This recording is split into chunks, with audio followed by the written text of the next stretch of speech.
My girlfriend joked, maybe we should have an open relationship, it could be fun. I smiled and said, I'm game if you are.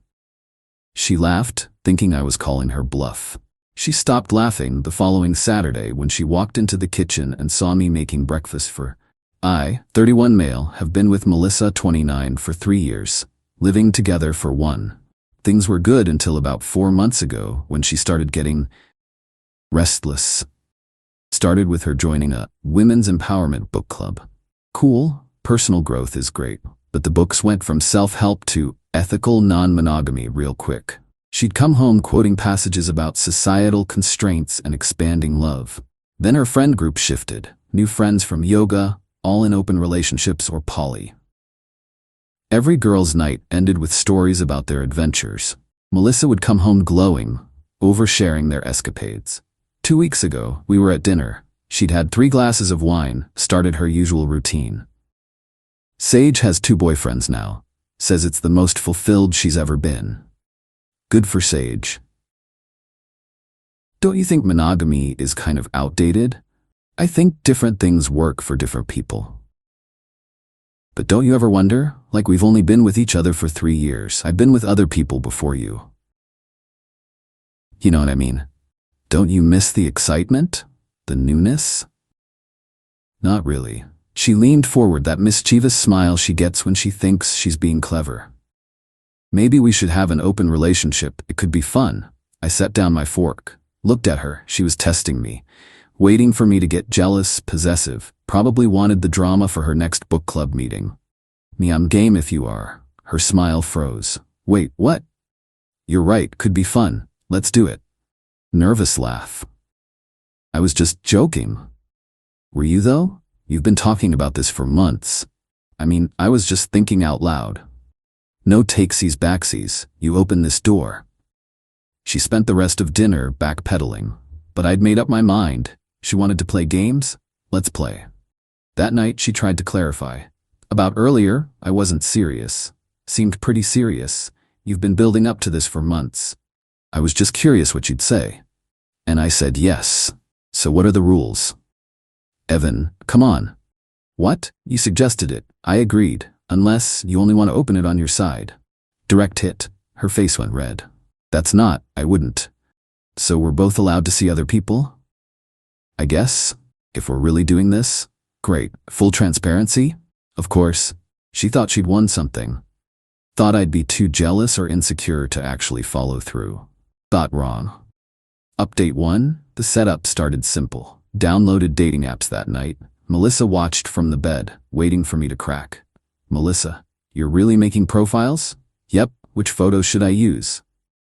The one from Cabo is nice. Thanks, babe. She made her own profiles the next day, showed them to me proudly, still thinking this was a game of chicken. Look, I already have matches. Nice, I've got a coffee date Thursday. Her smile flickered. Already? Yeah, this woman Emma from my gym, we've chatted before. She was excited when I mentioned being newly open. Emma from the gym, super cool, rock climber nurse, has a golden retriever. Sounds athletic. That night, she suddenly wanted intimacy, very enthusiastic intimacy, marking her territory, I guess. I didn't bring up the irony. Thursday came. Went on my coffee date. Emma was exactly as advertised. Fun, athletic, straightforward about what she wanted. We hit it off. Came home to Melissa on the couch, wine glass in hand. Melissa, how was your date? Me, great, Emma's awesome. We're going hiking Saturday. Saturday? That's our farmer's market day. You can still go, or invite someone else. That's the point, right? She scheduled her own date for Friday. Some guy named Brandon from her yoga class. Spent 2 hours getting ready, narrating the whole process. Melissa, does this dress say fun but not trying too hard? Me, you look great. Have fun. She left at 7, came back at 9:30. Short date? He was boring. Just talked about cryptocurrency. That sucks. Better luck next time.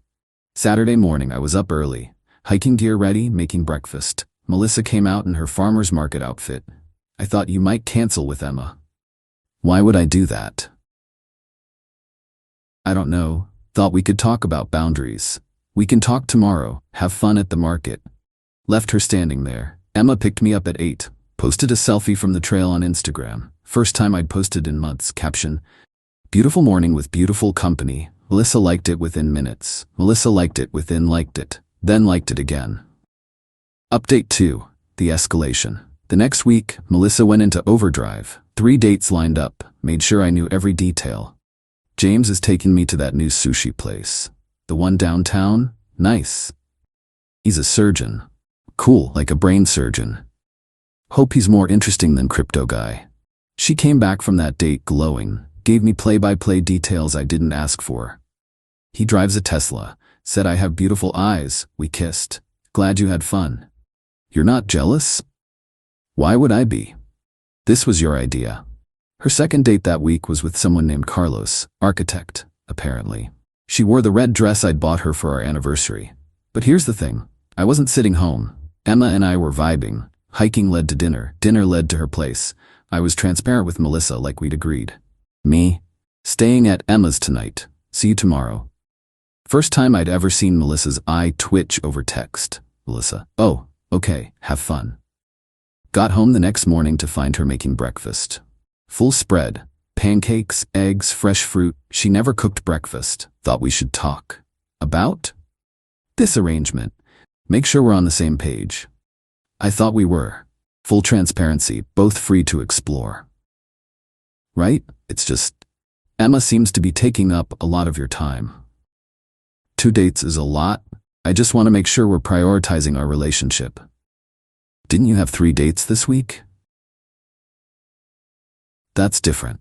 How? She couldn't answer, just stabbed at her pancakes. The real shift came when I mentioned Emma was having a small get-together Friday. Emma invited us to her place. Game night with friends. Us? Yeah, she wants to meet you.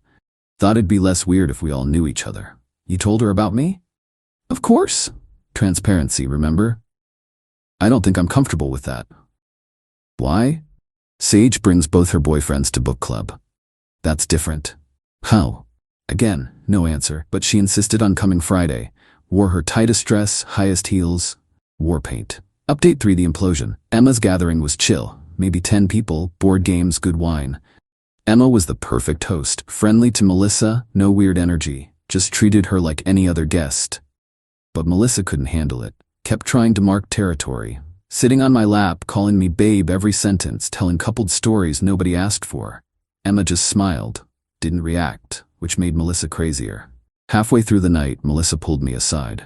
Melissa, she's pretty. Yeah. Prettier than her gym photos. I guess. Do you like her more than me? Melissa, you literally invented this arrangement. I didn't think you'd actually find someone. There it was, the truth. Me, so you wanted to date other people while I waited at home? No. I thought you'd try once, get jealous, and we'd stop. That's manipulative. It's not. I was testing our bond. By suggesting we sleep with other people, she started crying at someone else's party. Emma noticed, came over. Everything okay? Fine. Just need some air. Bathrooms down the hall if you need it. Killed her with kindness. Melissa left early. I stayed. Got home at midnight to find her on the couch with wine and her phone. I'm closing my side. What? I'm done with the open relationship. I'm closing my side. That's not how this works. I don't want to see other people anymore. Okay, that's your choice. So you'll stop too? Why would I? You open this relationship, you can't just close it unilaterally. That's not fair. Fair? You wanted this, you pushed for this, you made fun of monogamy for months. I made a mistake. No, you made a manipulation. It just backfired. Update 4. The consequences. Melissa tried everything to force me back to monogamy. First came the love bombing. Lingerie, home-cooked meals, sudden interest in all my hobbies, even pretended to like football. Since when do you watch sports? I want to share your interests. You called football toxic masculinity in action last month. People change. Then came the ultimatums. If you don't stop seeing Emma, I'm moving out. That's your choice. Lease is in my name anyway. You'd choose her over me? I'm choosing consistency over manipulation. She didn't move out. Instead, she tried sabotage. Suddenly had emergencies whenever I had plans with Emma. Sick pet fish. Existential crisis. Locked herself out, twice. But the lowest move? She called Emma. Behind my back. Emma texted me, "Your girlfriend just called, said I'm ruining her life." Me, I'm so sorry. No worries, but maybe we should talk. Met Emma for coffee. She was understanding but firm. I like you, Evan, but I don't do drama. I know. I'm handling it. Are you though? She seems pretty attached for someone in an open relationship. She's the one who wanted this. Yeah, she mentioned that several times. Also mentioned she's been trying to win you back. Me, Emma, look, I'm not asking you to choose, but figure out what you actually want. I won't be anyone's revenge. She was right. This had started as calling Melissa's bluff but had become something messier. Went home to find Melissa had packed her things. I'm done. You win. This wasn't about winning. Wasn't it? You wanted to punish me. You tested me. I just didn't fail the way you expected. I loved you. You loved controlling me. There's a difference. Final update. 3 months later, Melissa moved in with her friend Sage. Ironic, considering Sage was the polyamory poster child who started all this. She tried spinning the narrative on social media, posted about toxic masculinity and weaponized polyamory. Her book club friends ate it up initially. But Sage surprisingly shut it down. Sage commented, "Babe, you suggested opening the relationship. You set the rules. He just followed them better than you expected. This is why ethical non-monogamy requires actual ethics." The comment got more likes than Melissa's post. She deleted everything. Emma and I dated for about a month after Melissa left, but she was right. I'd been using her to prove a point. We ended things amicably. Emma, you're a good guy, Evan, but you need to sort out your stuff. I know, I'm sorry for dragging you into this. Emma, hey, I had fun, and your ex learned a valuable lesson. What's that? Don't play games you're not prepared to lose. I'm in therapy now. Unpacking why I stayed with someone who clearly didn't respect me. Why I went nuclear instead of just leaving when she showed her true colors. Melissa still texts occasionally, usually late at night, usually drunk. I miss us. We could try again. I've grown. I don't respond. But I heard through mutual friends she's sworn off polyamory. Tells people I traumatized her by actually dating someone else when she gave me permission. Her new boyfriend is apparently very monogamous, very traditional. She posts about how secure their love is, how they don't need anyone else. Good for her. Hope she learned something. The funniest part? That Saturday morning when she walked into the kitchen? I wasn't making breakfast for Emma. I was meal prepping for myself. Protein pancakes for the week. But her face when she saw me up early, productive, unbothered by her games, that was worth more than any revenge. She expected me to be pining. Found me thriving instead. Sometimes the best response to manipulation isn't playing their game better, it's refusing to play at all. But if they insist on starting the game, well, don't be surprised when someone else wins. Thanks for reading. Gonna make some pancakes now, just for one. And that's perfectly fine.